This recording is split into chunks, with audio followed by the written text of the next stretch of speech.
In a quiet valley, surrounded by gentle hills and wild flowers, lived a boy named Elian. He was about 10 years old, with big, curious eyes and messy, dark hair.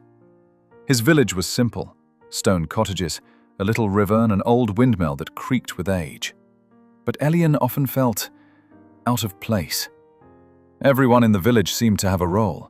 His father baked bread, his mother wove cloth, his sister painted. Elian, though? He sat by the river, staring at the wind, waiting for it to say something. He believed the wind could talk. One day, while Elian sat near the riverbank, the wind shifted.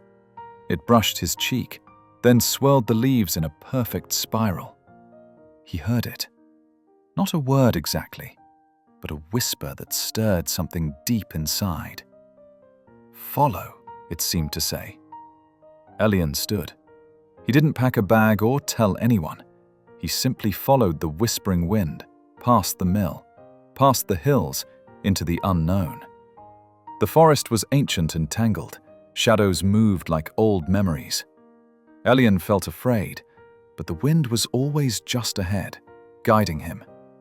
Suddenly, a snarling fox leaped from the bushes, its eyes sharp, its fur bristling.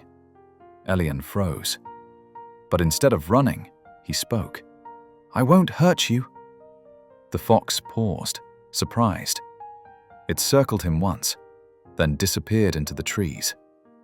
That night, Elian made a small fire and whispered, "Thank you," to the wind. Days passed. Elian reached a towering mountain where the wind howled like lost voices. He climbed, hands scraped, feet sore. At the peak, he screamed into the air. "Why am I here?" The wind answered, not with words, but with echoes of his past. Laughter, his mother's lullabies, his father's disappointment when Elian didn't fit in. It hurt. He sat for hours, letting the wind strip away his pride and fear. He cried. On the other side of the mountain was a lake as smooth as glass. Elian looked into it and saw himself, but older, stronger, kinder. His reflection spoke. "You are not lost. You are growing." Elian reached out and touched the surface. The image rippled and faded. He smiled for the first time in days. Elian returned home with sunburned cheeks and a quiet confidence. He was different now. When he passed the bakery, his father nodded, not with pride, but with respect. His sister noticed he smiled more. And when the wind returned to the village, Elian didn't chase it. He listened. Then he whispered back, "I understand now."